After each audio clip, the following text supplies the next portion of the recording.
गोलगट्टा लकड़पट्टा तड़ा तड़मार प्रतियोगिता यानी कि क्रिकेट तो अहमदाबाद में 8 मार्च को विश्व T20 फाइनल का मुकाबला न्यूजीलैंड के साथ।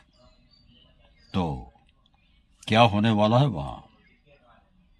चलेगी गुगली चलेगी फिरकी, चलेगी गुगली चलेगी फिरकी क्रिकेट के मैदान में और चौवे छक्कों की बारिश फिर होगी मैदान में। और हिंदुस्तानी